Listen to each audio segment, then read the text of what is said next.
Welcome back to the channel. Now, this is from a channel called Nat Cat Pat. This is the Beast of whew, Gévaudan, the story behind France's greatest monster mystery. Original link will be in the description. And with that being said, we're smoking all my dragons. Divine, righteous, almighty, great, overachieving, never slacking. What made me want to click on this video was, we about to be in October. In a second, it's coming next week. So I figured I'll warm it up with, some monsters and definitely it was a couple not too long ago, I'm gonna say early September, where I'd asked about different places that may be haunted in France to react to. I gotta go back and really start to screenshot some of those recommendations because we finna get into that the whole October for sure. But with that being said, let's get into this. Here we go.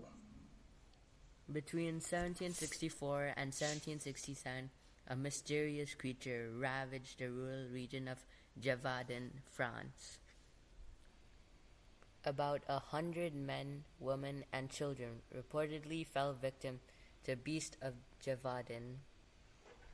While many French at the time presumed the beast to be a wolf, and many modern scholars agree, some have suggested that the beast may not have been a wolf at all. So what was it?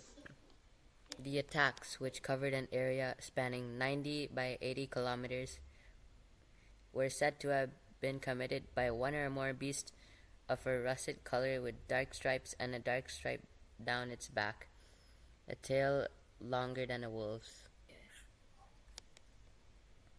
It was said to attack with formidable teeth and claws, and appeared to be the size of a calf or cow, and seemed to fly or bound across fields towards its victims. What? Cause you see, stuff like that is really it's frightening.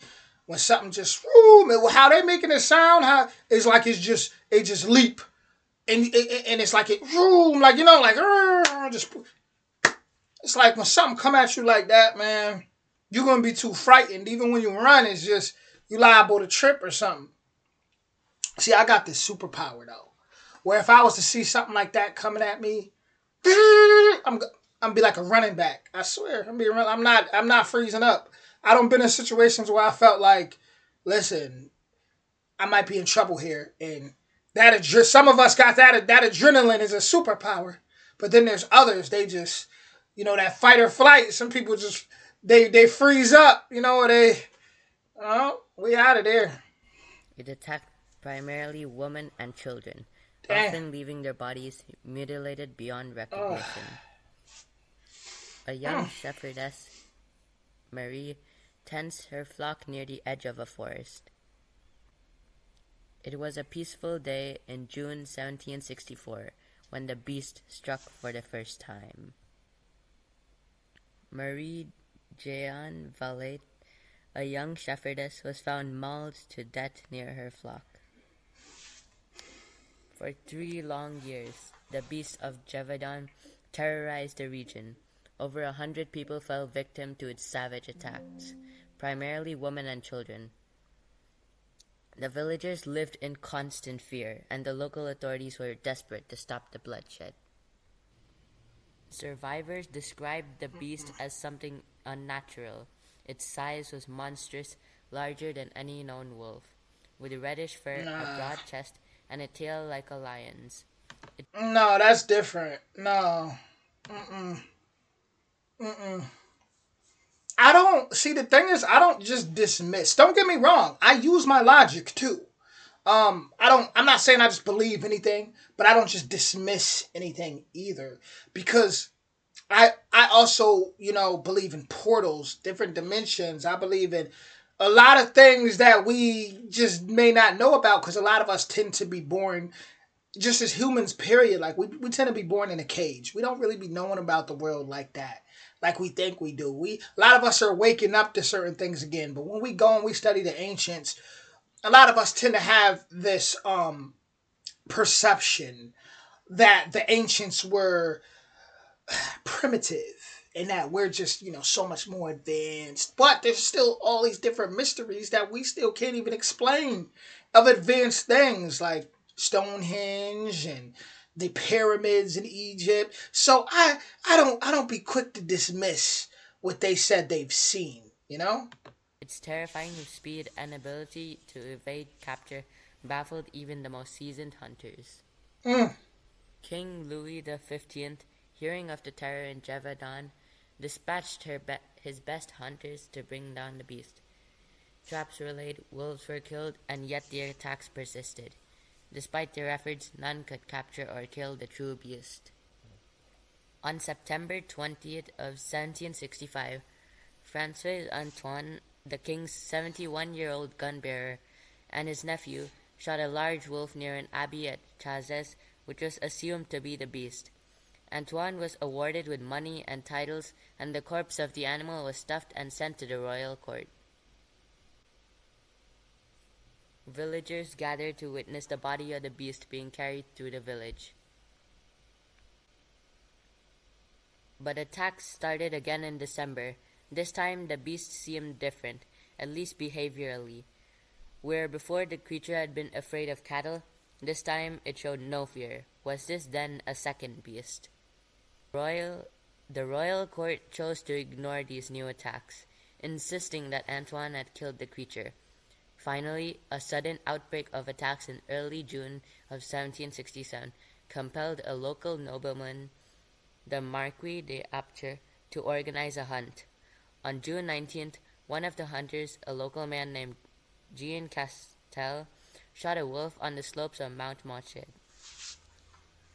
The attacks ended, but while it was assumed that the beast Chastel bagged was the beast, doubts remained that it was indeed a wolf.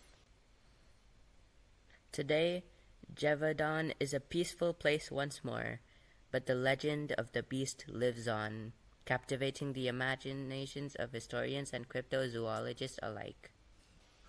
With other canids, boars, bears, and perhaps even a lion roaming the countryside at the time, the beast of Gévaudan may have been imagined as a single source of fear during a time of mass panic. We're just happy to live in a time without as many wild wolf attacks. To hear more such stories, please like and subscribe. Shout out to Gévaudan. Look, it's that rich kid, Rob Bresnahan. Pretending to be blue. Shout out to Gévaudan. So there was a time where I rode my bike all the way from where I'm from in upstate New York to Pennsylvania. Pretty far ride. Pretty far ride where I rode to. I always kind of had this athletic mentality with everything. So long story short, I'm in the country. I'm in there's cornfields. I'm out there, and I remember I'm on a regular pedal bike, yeah. I remember I seen this one lady. She's like, oh shit. And then I see this big black dog running after me, and the terror that came in was when I heard her say, oh shit.